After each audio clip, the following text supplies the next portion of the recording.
You are listening to the Ranges Podcast. We got the invite to Dunk Yes. Festival, Europe, Yes. the Mecca, Yeah. the Mecca of post-rock festivals, as far as we knew. And Yeah, really, well, as at that far as I time- know now, like it is the festival. Well, yeah, and I mean, 20 years is the celebration this year. Yeah, so at some point we get the invite to play Dunk Festival, and it's such a game changer. And I wish I could remember what that felt like to get that invite. Well, I remember just kind of breathing a sigh of relief, only because I had said once we started really doing, shows and playing out and traveling a bit, I said, we got to get to Europe. Right. So once that happened, I thought, wow, this is great. This Yeah. is great. It is great. And we didn't want to just play the festival. We wanted to No. try to play a few shows leading Right. up to the festival. It's like we're flying over there. We might as well try to do as much there as we can Yeah. without overextending ourselves. It being the first time, not knowing what to expect. I think we'd heard from friends who had played before because Pray for Sound played 2017. Mm. So Wilson and I had gone over there for that festival. And so they had toured and had only good things to say about the experience. So we just kind of figured we would kind of do what they did and play a few shows, and then had met Joris, who works for Dunk, when we had gone over in 2017. Met him, awesome dude, hit it off right away. He's like the artist relations kind of guy. Hugger. Well, yeah, he's definitely the hugger. Good hugger, too. Always smiling. Yeah. But he basically interfaces with the bands when they come to play the festival. So we've reached out to him to see if he would help us book dates leading up to Dunk Festival 2018, and he was down to do it and booked. How many shows did we play? Well, we played, We started in Ghent. at So- the Kinky Star. Yeah. So and then was Paris, Lyon, Oh, and man. Yeah, Freiburg. so we played 4 shows. And then Dunk. Sunday, Monday, Tuesday, Wednesday. Yeah. So yeah, he booked those 4 shows for us. And then we'd reached out to Joseph and said, "Hey, we're doing Europe. We're playing Dunk Festival. Do you want to come?" And he was immediately on board. Yep. So he was coming. And then I had reached out to David Zeidler because he had helped with Dunk USA and said, "Hey, we're going to go and we're going to tour in quotes because it's 4 dates, but we're going to play some shows leading up to Dunk Festival. Do you want to come?" And he was down to do it too. And we'd all met him at Dunk USA. So there was not that like fear of having him around like with Joseph. Right. We were worried about his involvement. But yeah, so we had David come along too. The idea being like he can do a blog and then Joseph can do a blog and we can just get lots of coverage of the whole thing. Yes, but only one of them had their wallet in Paris. Yeah, right.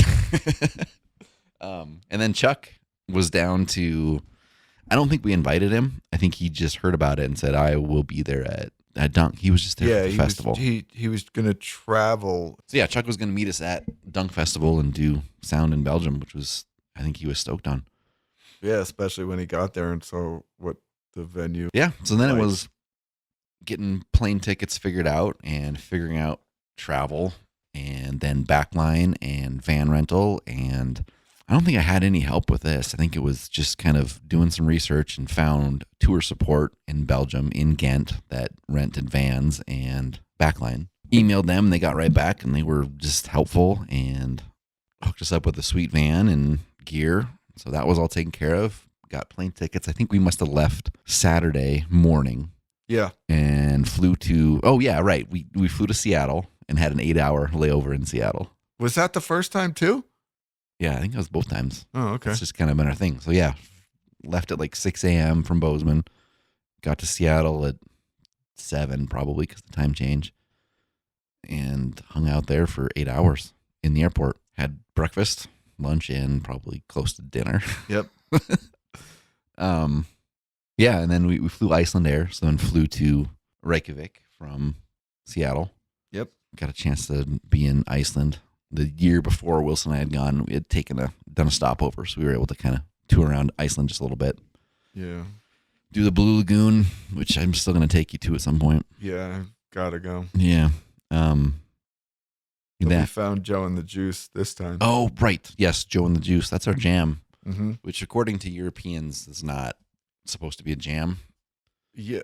but Well- it's so novel to us Americans that it's so good. It's like a smoothie and sandwich stop, kind of like an Orange Julius on steroids. Yeah, well, I tell you, my friend, Phil, Yeah. who lives in Amsterdam, he said, "Man, I'm not really that impressed with it." And I said, "It must be the association that we have. Like Yeah. when we get to the Iceland airport, Joe and the Juice, like Yeah. we're on our way. We're going It's to so Europe to good. play shows." And yeah, I love it. I mean, who doesn't love a good juice? Yeah. I And know. an avocado sandwich, Yeah. make you feel like you're eating and Right. drinking healthy. Yeah. After a long flight. And to maybe offset the other stuff you're going to ingest Right. in your future. Yeah. Yeah, and flew to Brussels. Right? Right. Yeah, flew into Brussels. Yep. Found a beer machine. Right.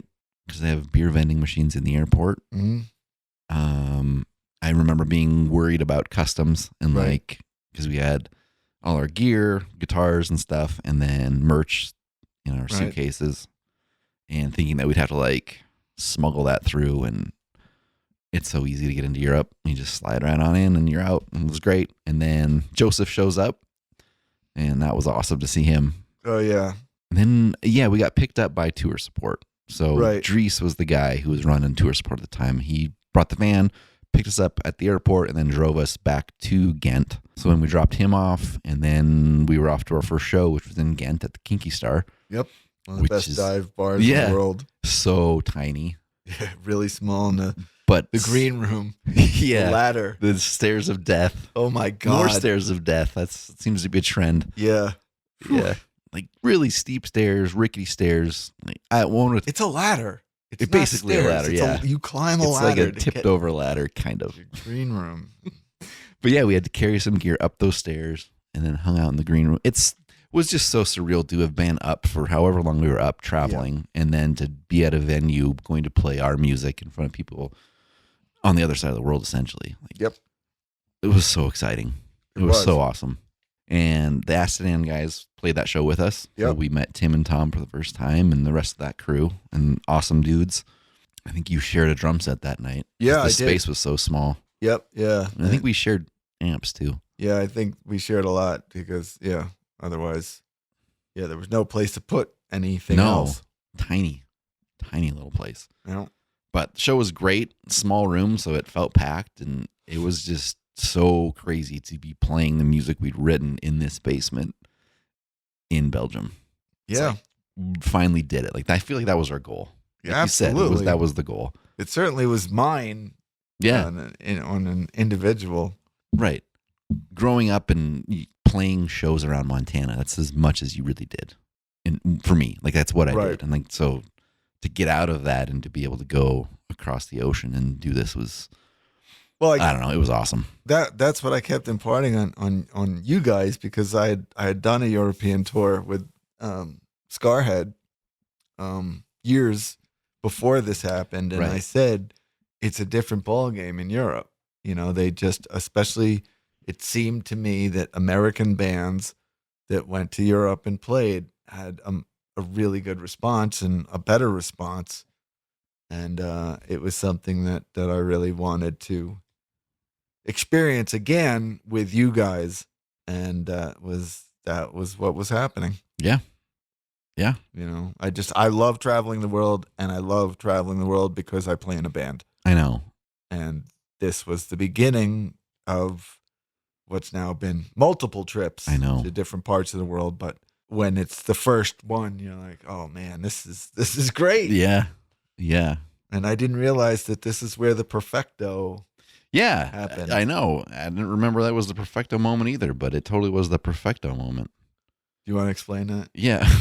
We were playing the show, and I guess somebody must have yelled perfecto, and Joseph latched onto that immediately. That was his thing. So the rest of the tour, Good riff. every day we would hear that perfecto coming out from the crowd, and it was always Joseph. So you're saying he dropped the Eddie Murphy from the U.S. tour and then moved on to perfecto. Yep. All right. Yeah, and the funny thing about Joseph is he flew from New Zealand to Europe, which is all the halfway across the world. Like it's on the Right. other side. And I feel like the travel time was I don't remember what it was, but it was maybe 24 hours of flying where we did maybe 10, 12. And he was so dead. He fell asleep everywhere. Like he missed the show in Ghent. Like the first show, he was upstairs sleeping because he couldn't stay awake. I didn't realize. Yeah, I mean, he got the perfecto out and learned that, and then went and he was dead the rest of the time. So he learned his lesson that he needs to arrive early as in a few days before we start, so he can kind of acclimate. And then the nice thing about Europe is they book you a show and they get you food and lodging. I don't remember where we ate. I think there's a place across the street. Yeah, which has kind of always been our go-to now when we go back to Ghent. Yep. But had some fries because fries are the thing. Oh yeah, there. Frites. And then frites, right? And then frites with mayonnaise.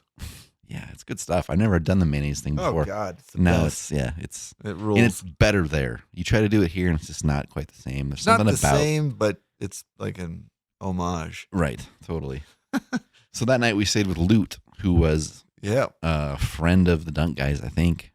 Yep. But stayed at her house. Yeah, doesn't she promote as well? Yeah, I think she's involved with the music scene a little bit. But, right, yeah, she had a lovely home and invited us in and offered us food and drinks. Yep. The meat with the nuts. Right, yeah, there's what was it, like a roll of salami thing with something nuts in it? Something delightful. Yeah, it changed your life. Oh, it was, I mean, I was in heaven. The whole experience was just living up to what I had hoped. Yeah. I remember crashing hard and sleeping. It was great. Yeah, I do recall sleeping pretty well myself there. Yeah. And this being the first time we'd done this, I was driving. Which was a whole new ball game. Yeah, just like road signs are slightly different, and I didn't know what to expect, but made it through day one. All right. And then, man, get up the next day, and it was just beautiful weather. That time of year over there, it's nice. It's real nice. But day two was Paris. So drove from Ghent down to Paris, which is 3 hours. Yeah, not too bad. It's not too bad at all. But man, getting into Paris, I remember this very vividly. Getting into Paris, roundabouts, European roundabouts, and this big splitter van. The navigation, for whatever reason, my navigation wasn't working. It was so stressful. And in the meantime, we hadn't met up with David yet because he was flying into Paris that day, and then we we're going to meet him in Paris. And he's texting me saying, "Where do I meet you?" And I'm trying to drive. And it was just like trying to manage everything all at once while driving in Paris in Europe for the first time. I don't remember exactly what happened, but I lost it. I think I lost my patience. Well, Paris, it's actually probably crazier than driving in New York, and that's crazy. Right. Which I guess we did in New York the fall before with a trailer, and that was managed. But yeah, this is a new animal. Yeah. And apparently David had gotten his wallet stolen, as you alluded to earlier. Right. So he got to Paris, and the first thing that happened is he got pickpocketed. Sorry, Dave. Yeah. Oopsies. Yeah, you got to get one of them chains, right? Yeah, or just, understand you're in a city with thieves. Yeah. Man, Paris is crazy. Yeah. You've had some interesting experiences there. It's got a very similar New York feel to it to me. And I feel like there were a lot of Parisians that would come to a bar that I worked at in New York. Okay. So I felt like I kind of knew the vibe already. I'd been with France before, but never really spent too much time in Paris. But here we were.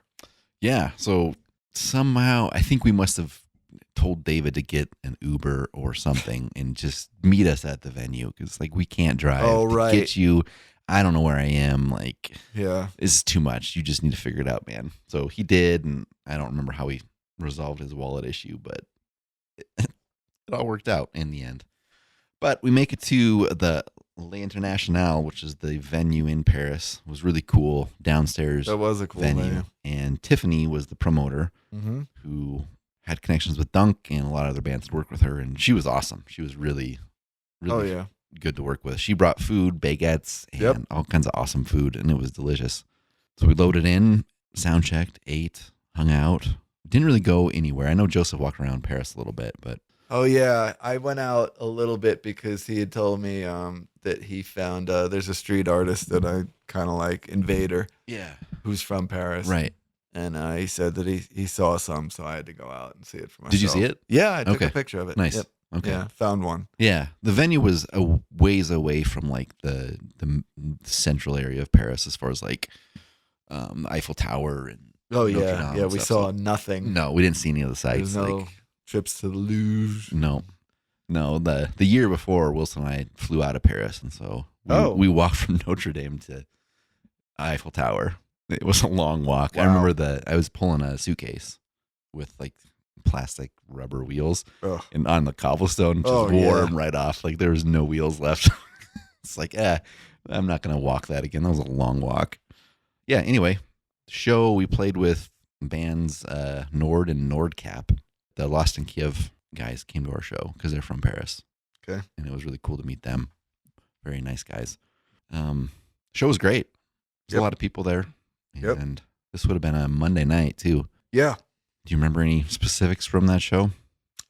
Just remember the stage and the glass panel, and then you could see it from the stairs going up. Right. And it just was a cool thing. And I think I was just getting, it was the second show, and I just remember thinking to myself, this is so cool that people know who we are. Right. And they're coming out to see us Yeah. in Paris on a Monday night. Yep. So I felt like, we were starting to, get something going. Yeah. Do you remember, and you probably don't remember, but during our set, we were playing Called Not to a New Religion But to Life.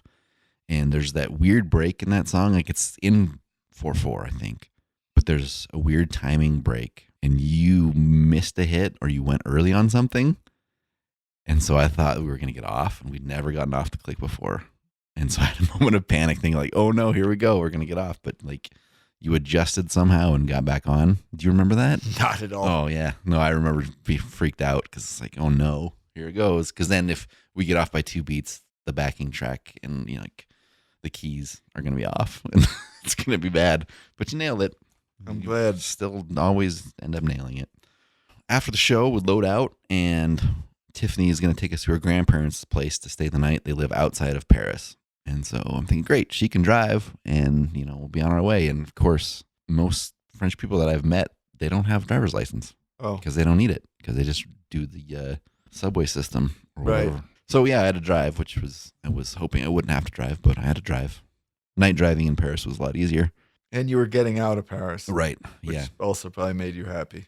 Yeah. Got to Or the city limits, I should say. Right. Got to her grandparents' house in a little smaller community.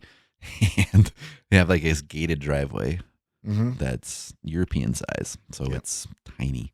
And we have this giant van and somehow managed to get this huge van into that little teeny driveway and not run into anything. I thought for sure I was going to run into something. And you were able to get it in so we could close the gate. Right. So And nobody would rob us. Yeah. Yeah. Not lose our equipment. Right. Which Tiffany said we should do. So Yep. yeah, totally got it parked in there and went in and slept. And I think that was the night that the bear was introduced to us. The bear. Zeidler. Well, I guess it was the first Oh, night was yeah. Zeidler. Yeah. Snored like a bear. Oh, God. Horrible. Were we in the same room? All of us? I don't remember. I don't remember either. I feel like we were all in this. No, I think there were 2 rooms. I think you, me, and Joey. That may. It's usually how it went. We were smart and we knew the 3 of us could coexist in a room. But I think Joseph was with David and Joseph didn't sleep. Oh, right. He was snoring so bad. Right. Yeah. Which as we get older, like that becomes the biggest challenge of touring is like trying to get sleep. Yeah. Yeah, it's tough. It's tough. And I do remember breakfast, though. Breakfast was gosh, that was amazing. And her grandparents didn't speak English. lovely. No? No, not at all. So Tiffany she stayed there too and was able to kind of translate, but I don't remember them speaking any English. But they sat with us and like it was fun. Yep. And yeah, in their backyard, beautiful weather again. I don't remember what we ate. Some type of Probably bread. Bread and, Yeah, and it was and good. Spread and cheese. Bread and spread. That's the beautiful thing about Europe too, is the food is better Right. everywhere. And I wonder, like, I think it is better, and how much of it is just because it's novel and new. Like, we just assume it's so great. That whole heirloom wheat thing is real. I don't want to get into it. We'll reserve a whole episode just for heirloom. Yeah, heirloom wheat. That's because everyone wonders. They go to Italy and they eat a ton of food and they come back weighing less. Yeah. How'd that happen? I ate a ton of stuff. Look it up. Heirloom wheat. So are we going to talk about it now, or we're going to save it? No, we're going to save it for later, but I gave a teaser. This is a teaser, if you will. The drummer of ranges is really into nutritional science. Yeah, so spread the word about the heirloom wheat episode that is on the horizon. Yeah, it's coming. Yeah. If you've enjoyed this podcast, subscribe to the Ranges Patreon to hear more episodes.